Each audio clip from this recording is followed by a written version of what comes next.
Hello friends, कैसे हैं आप लोग। सीरियल स्टार्ट करने से पहले आप लोगों से रिक्वेस्ट है, अगर आपने मेरे चैनल को सब्सक्राइब नहीं किया तो बेल आइकन दबा के सब्सक्राइब करें ताकि हर नई आने वाली वीडियो की नोटिफिकेशन आप तक पहुंच सके। अगर आपने द गोल्डन स्पून के पिछले एपिसोड नहीं देखे हैं तो लिंक डिस्क्रिप्शन बॉक्स में वीडियो को जाके देख लें। जैसा कि पिछले एपिसोड में हमने देखा तो ली सेंग के फादर आ जाते हैं और दोनों एक दूसरे को देखने के बाद सब कुछ बदल जाता है। सब बदलने के बाद हियोंग ताए और ली सेंग दोनों लोग ओरिजिनल बन जाते हैं। तभी ली सेंग मौके का फायदा उठाकर तुरंत अपना फोन हियोंग ताए से फोन बदलने के बाद वो उससे कहता है कि तुम्हारा डैड जब फिजिकल डिवीजन की बात करे तो तुम हाँ में हाँ मिलाना। ली सेंग जब हियोंग ताए के कान में कहते है तो हियोंग ताए को उसकी बात समझ में नहीं आती है। फिर ली सेंग अपने फादर के साथ चला जाता है। तभी ली सेंग के फादर उससे पूछने लगते हैं, जब तुम यहाँ पर आए थे तो तुमने दूसरे कपड़े पहने थे। तो ली सेंग उनसे कहता है वो कहीं पे जाने वाला, ये बोलकर वो वहाँ से भाग जाता है। वहीं दूसरी तरफ हियोंग ताए के फादर उसे अपने ऑफिस में बुलाते और फिजिकल डिवीजन के बारे में बताने लगते हैं। तो हियोंग ताए उससे कहता है कि मैं कंपनी का सीईओ हूँ तो मैं कंपनी के बारे में खुद भी सोच सकता हूँ। ये सुनने के बाद हियोंग ताए के फादर थोड़ा अजीब फील करते उसके बिहेवियर को देखकर। दूसरी तरफ ली सेंग जाता है उस ओल्ड लेडी को ढूंढने। वो उसी जगह पर जाता और लोगों से पूछने लगता ओल्ड लेडी के बारे में। तभी वहाँ पर ली सेंग की माँ आ जाती है। वो उसके बर्थडे के लिए डिश बनाने वाली होती है। देखने के बाद ली सेंग अपनी माँ से कहता है कि मैं ये सब डिजर्व नहीं कर सकता हूँ, आप मेरे लिए बहुत कुछ करती हैं। ली सेंग के ऐसे बिहेवियर को देखकर उसकी माँ समझाती और उसे अपने साथ घर चलने के लिए बोलती। फिर सीन शिफ्ट होता है। जूही ली सेंग के बर्थडे पर उससे घर मिलने जाती है तो रास्ते में ली सेंग के फादर मिल जाते हैं और वो डोर ओपन करने के लिए उसमें पासवर्ड डालने लगते हैं। जूही पासवर्ड देखकर काफी शॉक्ड होती क्योंकि वो सोचने लगते हियोंग ताए ने अपने लॉकर का यही पासवर्ड रखा था। कोड देखने के बाद जूही ली सेंग के फादर से कोड के बारे में पूछने लगती है तो ली सेंग के फादर कहते ये कोड हमारे सबके बर्थडे का है। जूही ये सुन के काफी हैरान होती है और वो वहाँ से भाग जाती है। वहीं दूसरी तरफ हमें डोशिन कंपनी का दिखाया जाता है जहाँ पर फिजिकल डिवीजन की वजह से लोग प्रोटेस्ट कर रहे होते हैं। कंपनी के एम्प्लॉयड प्रोटेस्ट कर रहे होते तभी हियोंग ताए के पीछे से एक एम्प्लॉयड स्टिक मार देता है जिसकी वजह से हियोंग ताए को कुछ फ्लैशबैक याद आने लगते हैं। फिर वो अपने ऑफिस में आता है। तभी वहाँ पर योजिन आती है और वो उसे थप्पड़ मारते हुए कहती है तुम उस दिन मुझे होटल पे अकेले कैसे छोड़कर जा सकते। ये सुनने की बाद हियोंग ताए उससे कहता है कि मैं कभी भी तुम्हारे साथ होटल नहीं गया हूँ। फिर हियोंग ताए को याद आने लगता है कि वो योजिन के साथ होटल में गया था। तभी वो योजिन से कहता है मैं तुम्हारे साथ गया था लेकिन मैं तुमको पसंद भी नहीं करता और मैं तुम्हारे साथ शादी भी नहीं करूंगा। उसकी ये बिहेवियर को देखने के बाद योजिन समझ जाती है कि ये ली सेंग नहीं है, असली हियोंग ताए है। वहीं दूसरी तरफ ली सेंग का दिखाया जाता है जो 10 साल बाद अपने पेरेंट्स के साथ बर्थडे सेलिब्रेट कर रहा होता है लेकिन वो काफी परेशान होता है अपने घर के पुराने सामान को देखकर।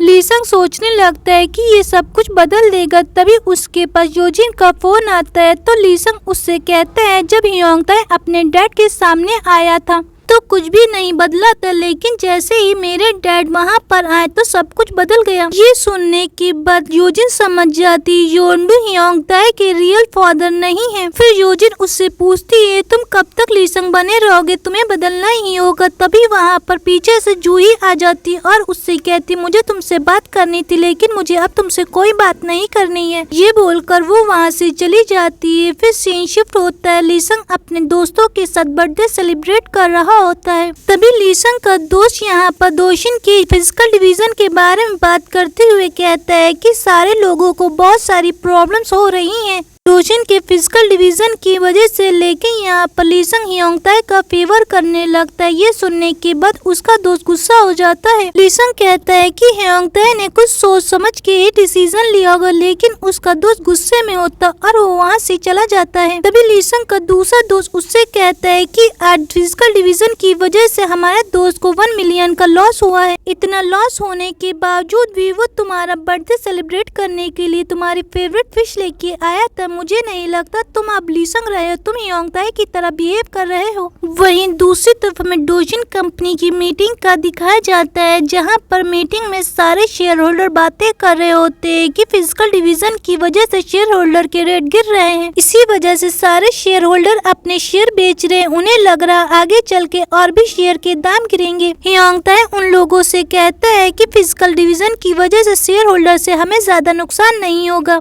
ये बोलकर वो अपने ऑफिस चला जाता है। तभी योंगताई के पीछे मोनकी भी जाता है। योंगताई उससे पूछने लगता है ये खबर कैसे बाहर आ गई है, फिजिकल डिवीजन की बात हमने छुपा के रखी थी। तो मोनकी उसे बताता है ये सब जुनताई ने किया है। फिर हमें जुनताई का जेल में दिखाया जाता है, जहाँ पर जुनताई से मिलने योंगताई की स्टेप मॉम आती है। तो वो उन्हें बताता है ये सब किसी और ने नहीं, योंडू ने करवाया है। जुनताई कहता है कि योंडू को ये बात पहले से पता थी। कंपनी के फिजिकल डिवीजन की वजह से उस रात हम देखते एक फ्लैशबैक दिखाया जाता है, जब जुनताई से मिलने योंडू आता और उससे कहता है कि मुझे पता है तुम जूही के डैड से मिलने गए थे, लेकिन तुम उससे मिल नहीं पाए थे और ना ही तुमने उनका मर्डर किया है। फिर योंडू जुनताई से कहता है कि यूएस वाला शूटिंग कार्ड तुमने ही किया और वो उसे गन दिखाता है जिससे उसने लोगों को मारा था। योंडू जुनताई से कहता है तुम ये एक्सेप्ट कर लो कि तुमने जूही के डैड को मारा है और बिना कोई सबूत होने की वजह से मैं तुम्हें बेल से जल्दी बाहर निकलवा लूंगा। मैंने ये प्रपोजल इसलिए एक्सेप्ट किया क्योंकि योंगडू ने मुझे धमकी दी थी अगर मैं ऐसा नहीं करूंगा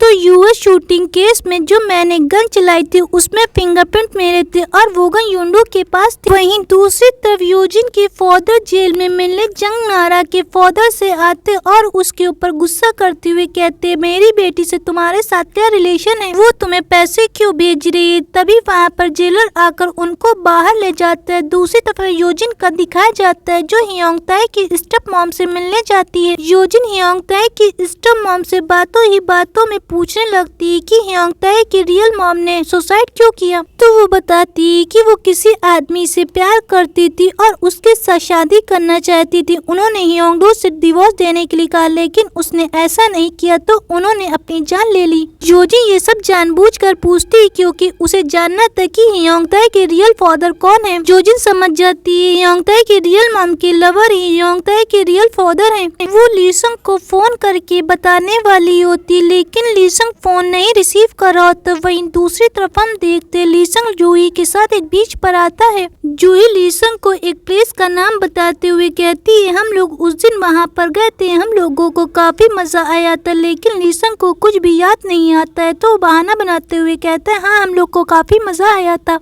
ये सुनते ही जूही मन में सोचने लगती है कि तुम झूठ बोल रहे हो और वो स्पून वाली बातें सही थी, हम लोग कोई जगह पर नहीं गए थे। फिर वो लीसंग से कहती है कि इस टाइम असली तुम लीसंग हो और तुम योंगताई बनकर क्यों रह रहे थे। यहाँ पर लीसंग कुछ नहीं बोल पाता है क्योंकि वो पकड़ा जाता है। जूही उससे कहती मुझे पता चल गया है कि तुम योंगताई बनकर जी रहे थे। ये सुनने के बाद लीसंग उससे कहने लगता है कि जब तुम्हें सब कुछ पता था तो तुमने मुझे छोड़ क्यों नहीं दिया। मैं अपने माँ बाप को भी छोड़ दिया पैसों के लिए और तुम्हें भी छोड़ दिया। तुम मुझसे दूर चली जाओ। लेकिन जूही उसकी बात नहीं सुनती और उसे किस कर लेती है और कहती मैं तुमसे प्यार करती हूँ। वहीं दूसरी तरफ में योंगताई के डैड को दिखाया जाता है जो लीसंग के डैड को अपने घर पे बुलाते हैं और आर्टिस्ट बॉक्स उसे देने के लिए कहते हैं। लीसंग के डैड उस आर्टिस्ट बॉक्स को देखकर काफी खुश होते हैं लेकिन वो लेने से मना करते हैं। लेकिन योंगताई के डैड काफी उन्हें मनाते हैं और उन्हें लेने के लिए कहते हैं। तो लीसंग के डैड वो बॉक्स लेने के लिए तैयार हो जाते हैं और लेकर जाने लगते हैं। तभी योंडू हंसने लगते हैं। फिर वो लीसंग के डैड से कहते तुमने मुझसे उस दिन कहा था कि गरीबी कभी भी नहीं फैलती लेकिन अमीरी जरूर फैलती है। आज तुमने इसे एक्सेप्ट करके यकीन दिला दिया कि पैसे ज्यादा इम्पोर्टेंट होते हैं। और एक दिन मैंने लीसंग को बुलाया था अपने ऑफिस में, योंगताई के साथ काम करने के लिए कहा था। तो लीसंग की भी आंखों में चमक आ गई थी क्योंकि उसे पैसों से लालच हो चुका है। ये सुनने के बाद लीसंग के डैड उस बॉक्स को वहाँ पर रख कर चले जाते हैं। तभी योंगताई की स्टेप मॉम आती, वो सारी बातें सुन नहीं होती। वो योंडू से कहती तुम इस तरह कैसे कर सकते, किसी का कैसे मजाक उड़ा सकते हो। योंडू उससे कुछ नहीं बोलते और चले जाते। तभी ह्योंगताई की मॉम कहती अगर तुम्हारे पास पैसे न होते तो तुम्हारे पास कोई भी न रहता। वहीं दूसरी तरफ जूही लीसंग को घर पर छोड़ने आती है तो लीसंग जूही को किस कर लेता है। ये सब योजिन देख रही होती है। योजिन काफी दुखी होती है क्योंकि सब जगह से वो रिजेक्ट हो चुकी होती। वहीं दूसरी तरफ हम देखते लीसंग के डैड उसकी मॉम को सारी बात बताते हैं जो योंडू ने उसके साथ की होती है। वो योंडू से लड़ने के लिए जाती है तो उसके हस्बैंड उसे रोकते हैं, फिर कहते हैं तुम्हें ऐसा नहीं करना चाहिए। ये बोलकर वो बाहर जाने लगते हैं। तभी बाहर योजिन खड़ी होती है और वो उनसे अपने साथ लंच करने के लिए बोलती है। वो उन्हें अपने साथ ले जाती। वहीं दूसरी तरफ हमें दिखाया जाता है लीसंग जब अपने रूम में आता है तो वो अपनी लगी 10 साल पहले वाली सारी फोटो देखता और वो सोचने लगता है कि अब वो लीसंग नहीं रहा है। फिर वो अपने साथ जूही की फोटो देखते हुए कहता है कि अब मेरे अंदर लीसंग वाली कोई फीलिंग नहीं रही और न ही ह्योंगताई वाली फीलिंग बची। फिर सीन शिफ्ट होता है। ह्योंगताई अपने रूम में बैठा होता है और वाइन पी रहा होता है। तभी वाइन की बोतल नीचे गिरती है और वाइन बहने लगती है। रेड वाइन देखकर ह्योंगताई पैनिक हो जाता है और उसे जूही के डैड दिखाई देने लगते हैं। ह्योंगताई भागते हुए बाहर आता है। तभी उसे मोनकी मिलता है तो ह्योंगताई कहता है कि मुझे सब कुछ याद आ चुका है। उस दिन जुनताई ने यूएस में सभी बच्चों को मारा है और मुझे ये भी याद आ गया है कि जूही के डैड ने मुझसे कहा था कि तुम्हारे डैड का एक बहुत बड़ा सीक्रेट है। उनकी बातें सुनने के बाद मुझे गुस्सा आया। तब मैं वहाँ से जाने लगा लेकिन मुझे लगा कि मुझे उनकी बातें सुननी चाहिए। जब मैं वापस उनसे मिलने आया तो मैंने देखा कि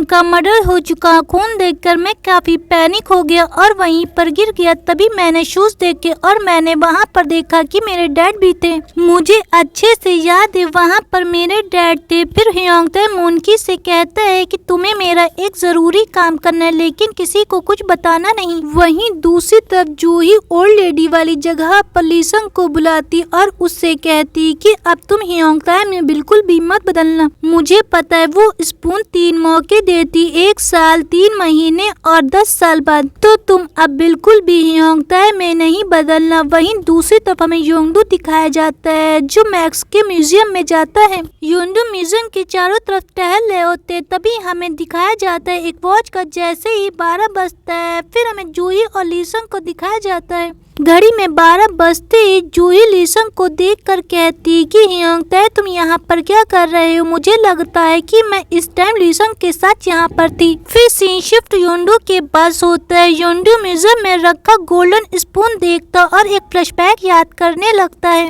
और यहाँ पर हमें फ्लैशबैक में दिखाया जाता है जब योंडू यंग होते हैं तब उन्हें भी ओल्ड लेडी मिलती है। वो योंडू से गोल्डन स्पून लेने के लिए बोलती तो योंडू गोल्डन स्पून ले लेते हैं। फिर ओल्ड लेडी उन्हें सारे रूल बताती है। ये सारी बातें योंडू सोच रहे होते और ये एपिसोड यहीं पे खत्म हो जाता है। अगर आपको हमारी वीडियो पसंद आई तो लाइक करें, शेयर करें, सब्सक्राइब करना बिल्कुल भी ना भूलें।